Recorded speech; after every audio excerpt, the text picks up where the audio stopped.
What is going on, guys? Thanks for tuning in to yet another video. My name is Anthony Pinto da Costa and you are watching the Canadian Physio Student. Wow. This is the worst! What a week it has been for the physiotherapy community here in Canada. If you are not aware of the events that occurred recently, let me tell you briefly. The physiotherapy competency exam, better yet known as the PCE, was scheduled to occur on March 20th and 21st of 2021. If you've seen any of my videos, you would know that this is the national exam that all PT graduates have to pass in order to become a licensed registered physiotherapist here in Canada. And due to COVID, this is the first time that this practical exam was going to be conducted in a virtual format over the course of 2 days. And on the first day of the exam, that morning of March 20th, 2021, candidates logged onto their computers, set up their test-taking environment, and unfortunately got word that this exam would have to be canceled due to technical difficulties and would be postponed to June. That is blasphemous! That is blasphemous! And please keep in mind that this is the third time this year that this exam has been canceled or postponed to a later date. As someone who has done this exam just recently, I understand the stress that is involved in preparing for the PCE. And for it to be canceled on the day of the exam after all of that prep work, I just have no words. I have no words for it. And that brings me to what this video is all about today. For the remainder of this video, what you'll be watching are 1-minute testimonies from candidates who were affected by this March cancellation. They'll each tell you what their lived experience has been like having to prepare for this exam just to be let down by postponements and cancellations time and time again. I hope that this can help keep the conversation going so that we can stimulate some change in our profession, because this has been just an absolute calamitous situation and something needs to be done to ameliorate this. So without further ado, here are the candidates. Prepping for this exam, to put it simply, is emotionally, financially, mentally, socially draining. It's exhausting and it takes a lot out of you. You need to shape your entire life around it. I had to buy a new laptop, change my internet, I had to make sure I have a vacant household, I had to change accommodations with work, and the list is endless. And for what? For when you put so much dedication and time into it, and then oh hey, no way, oh hey, we're gonna push it back a bit. Yeah, you know, it's a lot, it's taxing, it's that one friend that every weekend, we'll reschedule, we'll do this again later, you know? And after the third or fourth time, you think, you know what? I don't want to hang out with you anymore. And that's the scary truth, that a lot of future physios are questioning their career and passion from this. And that terrifies me. So for the first 2 times when the clinical was postponed, I was pregnant. However, the third time was the most difficult because I have a 2-month-old newborn. And I'm sleep deprived with 2 to 3 hours, 4 hours of sleep every day. And on top of that, the last week we were practicing. And the most difficult part was to take the decision to keep him away from me on Saturday and Sunday while I give the exam. So when the exam was cancelled on Saturday, I called my husband and he was crying on the other side of the phone, and I started crying a lot. So my question here is, how am I going to have a secure future for him if my future at this time point in my career is uncertain? So that is my question. Hi everyone. So my lived experience of having 3 cancellations and postponements of this exam has been stressful to say the least, and frustrating. I've had to pick up studying, stop all of a sudden, pick up studying again, drop it again for the second time, and then the third time feeling so prepared. I was at the peak of my studying and I felt like I was going to be very successful on this exam. All of a sudden during the exam, the stations weren't loading. We were put into a holding room, and then when we were done loading, it all of a sudden said, "Thanks for your exam, you're done," when we didn't even do this exam. It wasn't until 2 hours later that we received an email saying that our exam is fully canceled for the weekend. This is the third time. It's not acceptable. My main concern now is the validity and reliability of this exam, and also is there going to be a fair compensation for those graduates and people affected by this exam. I'm really hoping for that outcome. Studying for this exam has been beyond words. It's well known that anyone who's taken this exam can talk about the all-consuming stress that comes along with it and studying for it, and to have done it 3 times and having shown up and prepared over and over and over again for a year and a half nonstop, it's been exhausting and frustrating, and it feels like we're held hostage. It feels like we have no value. It feels like we are being treated as a nuisance instead of assets. It feels like our own profession hates us. That's how it feels.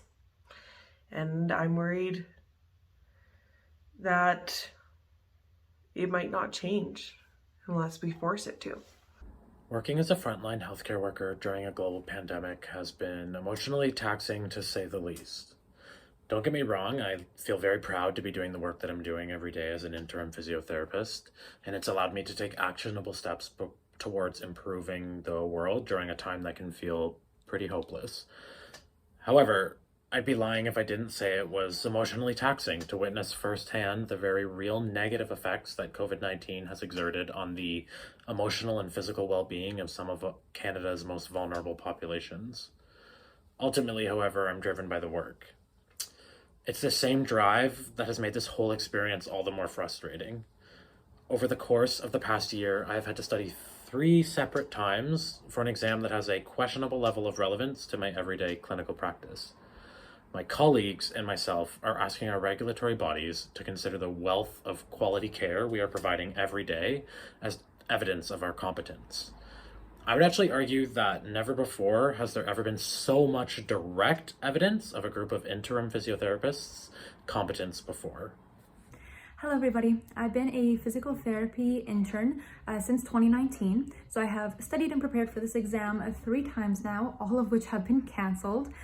So I've taken around 9 months of that time studying for an exam on and off, and having to reschedule my personal life, also cut back clinical hours. So by this point it has affected me physically and mentally, and it's not just affecting me, but it's also affecting family members, which I don't really think is very fair to them. So I've had to change family planning, I've had to put business ventures on hold, so definitely very frustrated by this point. And I also feel like stuck in a box because as a physical therapy intern, we're not able to take certain courses and further develop our skills. So for 2 years, not being able to further develop your skills is not a lot of fun. But I do want to take a second to say thank you to all the physiotherapists out there for providing us support on social media. So thank you very much. See you guys. So I've been asked by a few of my colleagues here in Nova Scotia to speak about my recent experiences regarding the physiotherapy exam cancellation. It's not something that I really wanted to do because I don't like the idea of myself on video or in public, but after seeing the sacrifices that they had to make professionally and personally to study for this exam and to not actively pursue roles because of the interim license, I guess I felt compelled to speak out on their behalf of mine about this feeling of just feeling a little stuck at the moment, unsure of how things are going to go in the next year. And my biggest ask is to, I guess, recognize us as your colleagues and your peers and really recognize us as skilled professionals who are really willing to put in the work to do well, and ultimately have the public's best interest in heart. Simply, I feel frustrated. I've said this before, I feel lucky compared to a lot of my PT resident colleagues. I haven't actually had my exam canceled yet, but this whole process and the uncertainty around it is just quite frankly frustrating and exhausting. I know, speaking with close friends and new friends I've made online over the last week, that I don't just speak for myself. I think this is prevalent throughout the community, really. We finished school, we finished our last placements, we started our careers in the middle of a pandemic, which I think is more than enough uncertainty for everyone. And now on top of it, we have the most important exam of our career, most stressful exam of our career, that's been canceled time and time again. So it's not just the timing that's uncertainty, it affects everything, including our financial stability, financial planning, logistical planning, and our career planning. So again, I don't just speak for myself when I say enough is enough. So yeah, this definitely hasn't been an easy road. You know, I passed the written portion of this exam back in November 2019. Since then, there's been 3 separate attempts to get through this clinical, June and November of last year, and now most recently this past March. I woke up, last weekend, ready to write the exam, sat in front of the computer screen for 2+ hours, not really knowing what was happening, and ultimately watching the system crash in front of me. So yeah, that was quite traumatic. I just want to get on the other end of this whole process and, move on to the profession that it took me an undergrad and a master's program to get into. I've, turned down job opportunities. I've taken time off work. It's taken a toll on my mental health. 3 times to start studying, 3 times to have to stop again, and now we're being told that we'll have to do it a 4th. It's not hard pill to swallow. So hopefully it gets cleared up soon, and we can kind of see ourselves on the other side of this thing. So in my situation, I chose to significantly reduce the amount of hours that I was working to make sure that I was having enough time and energy to adequately prepare for the exam. And obviously that comes with huge financial implications, especially when you consider the amount of debt that we've all had to incur to even get to this point to be eligible to take the exam in the first place. I've essentially had to put my life on hold for the past year by, putting off buying a house, starting a family with my spouse, and getting married, because I just don't know what my life's going to look like even in the next 6 months. And that lack of stability is really scary. When we think about the amount of time, energy, and resources we put into studying for this exam for the past year, to have no closure at the end of it is really distressing. And my biggest concern is, when will I finally get to say I'm a fully registered physiotherapist and truly start my career?